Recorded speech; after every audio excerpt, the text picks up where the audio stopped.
સુરતમાં ખેડૂત આગેવાન દ્વારા કેન્દ્ર સરકારને રજૂઆત કરાઈ હતી। પ્રાકૃતિક ખેતી કરતા ખેડૂતોને એક દીઠ 10,000નું અનુદાન આપવા રજૂઆત કરાઈ હતી। ભારત સરકારના નાણામંત્રી નિર્મલા સીતારમણને પત્ર લખી રજૂઆત કરાઈ હતી। દેશના જીડીપીમાં કૃષિનો અંદાજિત 16 થી 20% હિસ્સો રહેલો છે અને ભારત દેશના ખેડૂતોએ હવે રાસાયણિક ખેતી છોડીને ધીરે ધીરે પ્રાકૃતિક ખેતી તરફનો લગાવ વધી રહ્યો છે। સુરતમાં ખેડૂત આગેવાન દ્વારા કેન્દ્ર સરકારને રજૂઆત કરાઈ હતી। પ્રાકૃતિક ખેતી કરતા ખેડૂતોને એકર દીઠ 10,000નું અનુદાન આપવા માટે રજૂઆત કરાઈ હતી અને ભારત સરકારના નાણામંત્રી નિર્મલા સીતારમણને પત્ર લખી રજૂઆત કરાઈ હતી।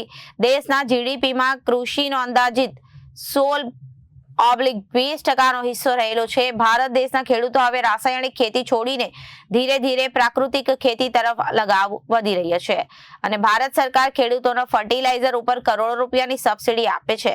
ભારતના સંકલ્પ સુધી પ્રાકૃતિક ખેતીનો વિસ્તાર 0.14%થી વધીને 20% કરવાનો છે, જે સંકલ્પ છે કે ખેતીની સર્ટિફિકેશન કર્યા બાદ ખેડૂતોને એકર દીઠ 10,000નું અનુદાન આપવા માટે આગામી બજેટમાં જોગવાઈ કરવા સમગ્ર ખેડૂતોએ વતી વિનંતી કરતો પત્ર લખવામાં આવ્યો છે। નહીતર ખેડૂત ખેતીથી દૂર ભાગતો જશે અને ખેતી જો ઓછી થતી જશે તો ખૂબ મોટી સંખ્યામાં ઉપસ્થિત થાય તેવી પરિસ્થિતિનું નિર્માણ થશે તેવું એમનું માનવું છે।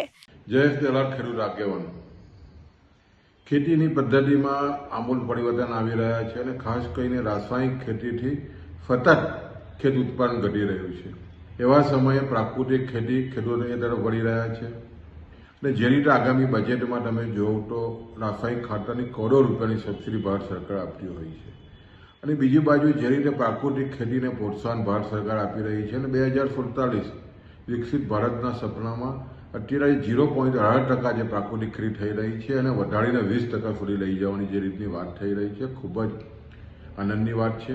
પ્રાકૃતિક ખેતીને જો મહત્વ આપવું હશે તો ખાસ કરીને રાસાયણિક ખેતીમાં જે સબસિડી આપવામાં આવી રહી છે એને પ્રાકૃતિક ખેતી કરતા ખેડૂતો જે સર્ટિફિકેટ કરાવે એ ખેડૂતોને એકરે 10,000 રૂપિયા આપવાની માંગણી અમે નિર્મલા સીતારમણ નાણામંત્રીશ્રીને અમે વિનંતી કરી છે, પત્ર લખ્યો છે અને ચોક્કસ અમને આશા છે કે આગામી દિવસોમાં જ્યારે બજેટ રજૂ થવાનું છે ત્યારે બજેટમાં ખેડૂતોને પ્રાકૃતિક ખેતી કરતા ખેડૂતોને એકર દીઠ 10,000 રૂપિયાનું અનુદાન મળે એવી લાગણી અમે વ્યક્ત કરી છે।